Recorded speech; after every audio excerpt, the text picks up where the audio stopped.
Hey guys, what's going on? Fishing Plague here. Just got done recording the videos and now I'm editing. So by the time you see this, it's obviously posted. So what we're going to do is today we're talking about drop shot. I'm going to show you 5 different baits, 5 different companies. I'm not affiliated with any of them, and this is always crooked. I don't know why. Anyway, I just saw that on my camera. So we're going to get into this, try something new today. Underwater footage. I got this set up on a fish tank. We're going to look at it and see what it looks like underwater, and I hope you guys enjoy this because I had fun recording. So let's get into it. Enjoy. Alright, so our first bait is going to be Yum. We got a Yum trick worm in green pumpkin. I'll show you what it looks like.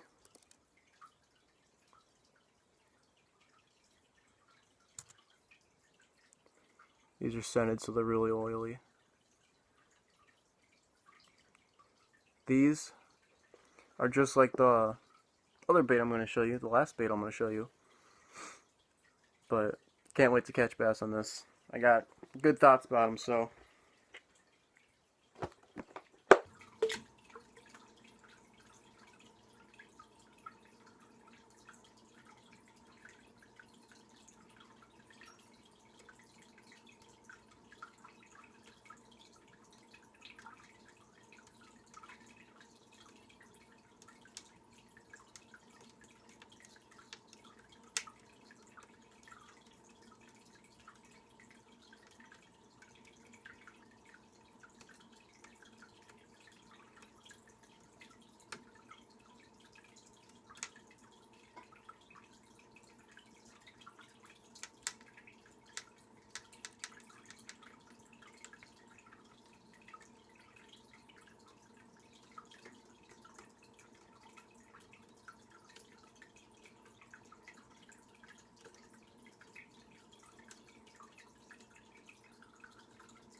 Alright, sorry for not explaining about that one, but as you can see, I did different methods. It was my first time putting it into the water, so I got control over it, figured it out. So we're going to get into the second bait that we have, and we have Rage Tail, a grub. I believe these are 4-inch. Thing about Rage Tail is that they're always scented in coffee. It just smells so good. Alright, let me find the one that's broken already. Not broke, but detached. Alright, so we got this in watermelon red flake. It's a grub.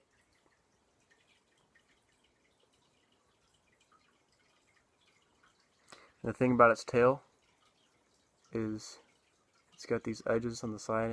You can see it right there. It gives it more action. I love it. And it's on both sides, not just one side. It disrupts the water. So, let's look at it.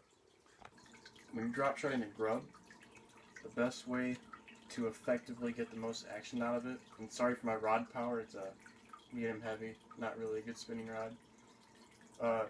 Recommended power for drop shot is a light action, but what you want to do for grubs is when you're trying to give it the action, wiggle it when you're drop shotting it, you want to reel it in at the same time instead of dead sticking it out there until you're going to get the most action out of there. And I'm doing the best I can because this is a medium heavy stiff rod, not really good for drop shotting. I gotta get a new spinning rod. But I'm pretty sure you guys can see a little bit of the action that's out of it.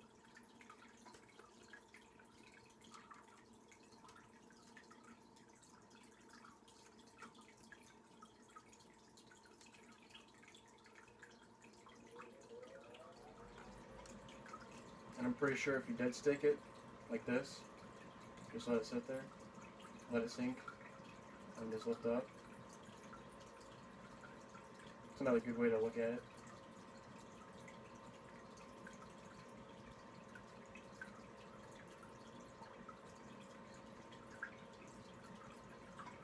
For sure when it falls right there, a fall like that, that's when a bass is going to hit it.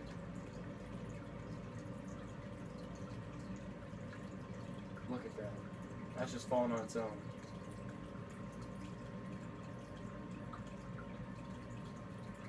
It's only doing that because I got the current in there. Alright, so the next bait we're going to talk about is a tube. I got this one in, I believe, no, it's not Carolina.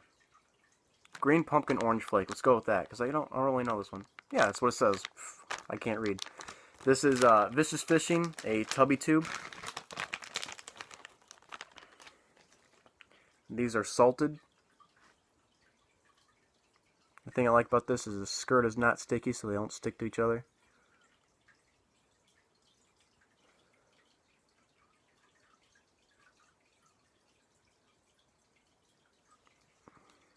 And the thing about this is just this up here is just really hard. Like it's thick, not hard, but it's thick. So like if you stick a jig head in there and you fish it like that, it's really not going to tear easily. So if I'm going to buy tubes, I'm definitely going to do it from Vicious Fishing. Alright, let's look at it underwater. Alright, so for a tube, what you want to do is try to find clear water and figure out its falling rate, like how fast it reaches the bottom. So my leader is about, I'd say about like 10 inches. And the fall rate for this tube is 2 seconds. So we're going to straighten it out. 1 Mississippi, 2 Mississippi. So we got 2 seconds right there. That's our fall rate on average. Alright? As you guys can see, this tube, just look how freaking beautiful that looks when it falls. I'd say the tube is the #1 most overlooked drop shot bait to put on your rig. This is the rise and let in at fall action, keeping your weight on the ground without having to reel in. So if you're going to dead stick it, let's try moving it.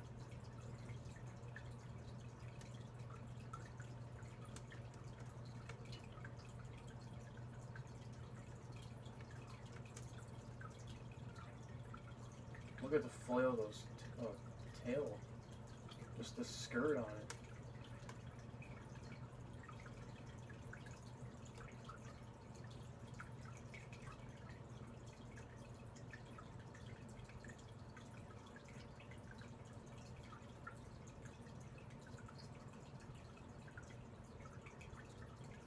This is just insane. Just look at that.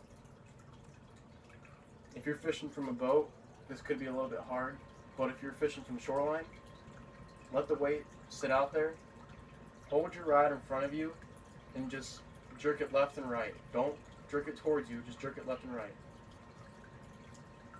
Look at the action it gets. Let it sit. See, a tube could imitate a craw, a bait fish, and sometimes bass think it's a frog, but I don't see it, but some of the pros say it does. Just depends what kind of tube you're getting, I guess. This is just beautiful. Look at the tube. I'm taking too long for this one. Alright, let's move on. Okay, so our fourth bait is going to have to be a Zoom Super Fluke. Now you're thinking, why a fluke? Well, when I show you the underwater, it's going to look decently okay. If I had a bigger tank, it'd be a lot better. Once I get a new camera in the future, it'll probably be a couple years, and I get a bigger tank, I'm probably going to remake most of these videos of my underwater footage. If I can even get this open, I'll show you.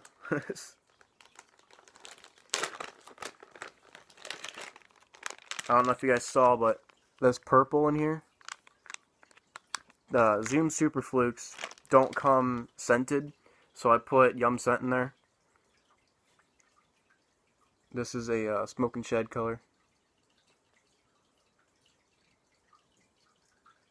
They got your pocket under here.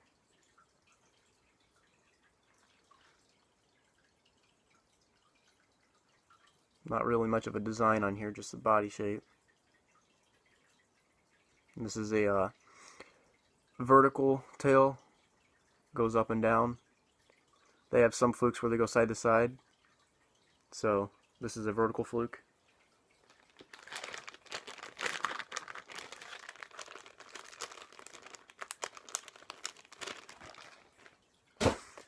All right, let's look at it. Okay, so the next one we're gonna look at is the Zoom Super Fluke. Look at that. This is your dragging in drop shot. And you're dragging it towards you. Reeling it in. Just reeling it in. Alright, so when we dead stick it, sinks, rise, sinks. What this is going to imitate is a dying shad or your dying bait fish, depending on your color of your plastic.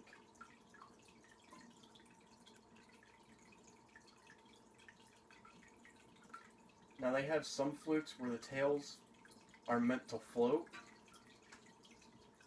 and that can make it look like it's going nose down and the tail's rising. So if you're doing the rise and fall action on your drop shot dead sticking it, it's going to look like it's just feeding off the bottom. And with that tail up, if you do the rise and let it fall back down, and the tail's sticking up, as soon as it hits the ground, the bass is just going to swallow it. So, this is one plastic that people overlook too, but I still believe the tube's overlooked the most.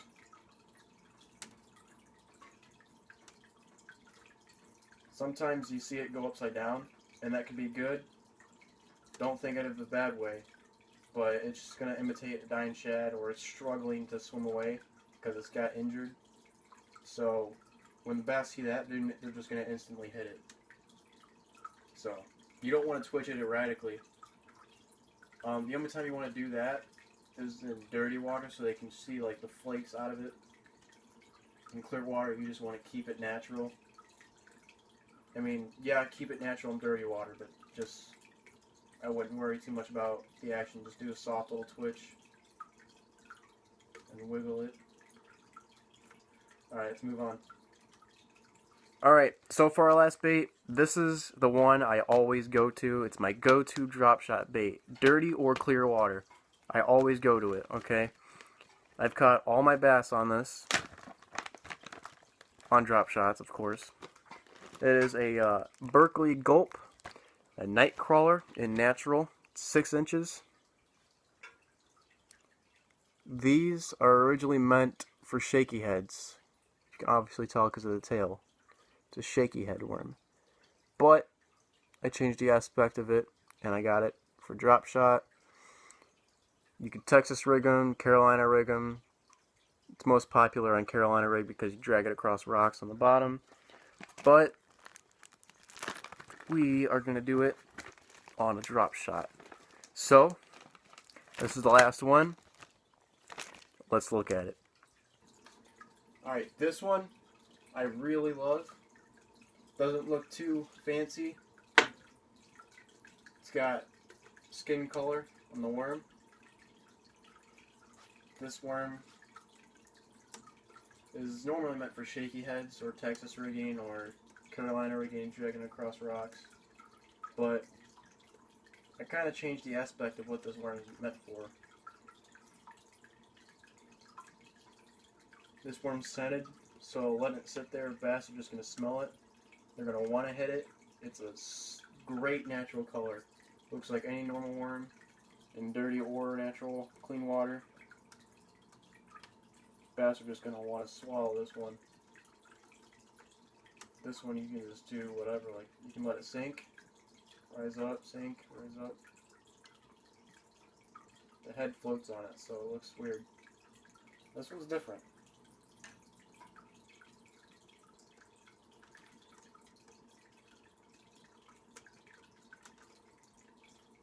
Make sure when you reel it in that you do twitch.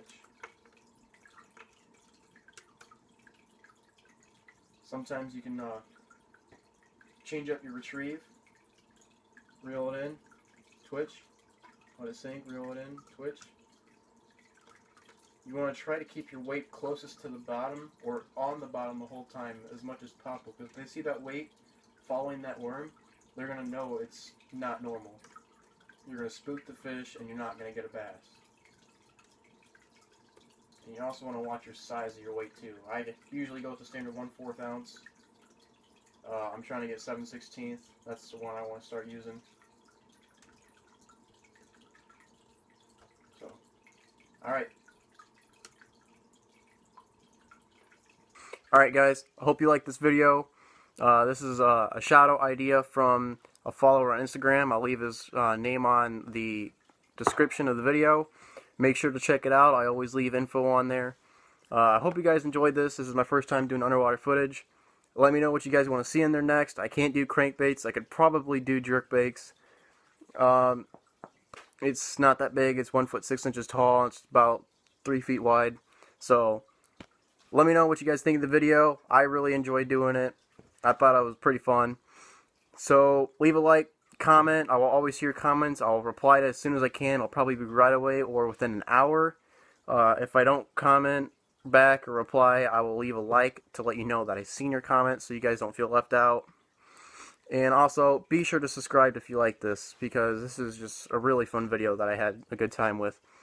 And as always, tight lines, and I'll see you next time.